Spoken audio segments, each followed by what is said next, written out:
we're looking for these resistance levels, and we got to go way up here to find them. And we know, right, that 275 is what we should really be aiming for. And we've been there, actually. But you can see that at 275, I mean, man, that's right about where we just wicked at. And you can see it's going to be a tough level. Now, look, it's not exact. I don't have it exact right here. Obviously, if you were trading on lower time frames, you'd want to be much more exact with this. But the point is we know about 275 is very consistent where we've seen that it closed the weekly and things like that. And so we're really looking to stay above 260 and to get above 275. Once it gets to 275, okay? Once it gets to 275, there's no resistance really. I mean, look, you could zoom this down on the 30-minute chart and go all the way back to that history in 2017, 2018, the turn of the new year there, and find that time and do that manually if you want. Have fun. As far as the daily chart goes and the weekly chart, this thing has never closed above $2.75. What does that mean? I'll tell you what it means in my opinion. In my opinion, it means we're basically in price discovery above that. We have no support and resistance on the daily. Nothing. Okay, so when it comes to the time frame that matters, which is really the daily and the weekly are the ones that really matter, and when those things are right, like you don't miss on trades with the daily and the weekly when everything aligns, because the momentum is so strong. It's so much stronger than the 30-minute or the 1 hour or even the 4 hour chart. So once we get above $2.75, there's a reason why I'm telling you guys $4.50 is the near-term target.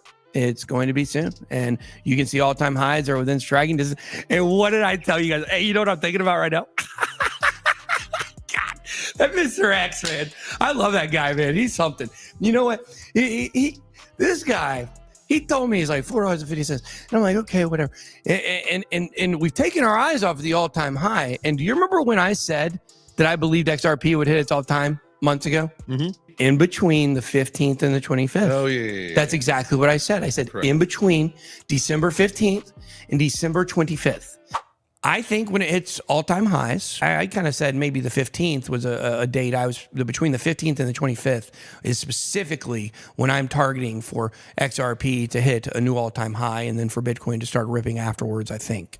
That is when we would see XRP zoom and hit all-time highs. I said it when the price was under $1. The price was under $1 and I said it. Okay, guys, this is coming. It's real and it's happening. And this is the best. This probably for many of you is the best, most exciting part of the whole bull run. It probably will be. I've told people the end of this year is going to be a flurry. It's going to just be absolutely phenomenal. Then we're looking at next year having some good returns as well. But guys, I just always tell you, remember this time while you have it, because it doesn't come around forever. So I think with XRP, I think here you're looking at $2.75. You're looking for it to get above that and probably hold that. If you could get a nice trade, you can do that over on Phemex, by the way. They've got some good copy trading stuff I'm going to be talking to you guys about.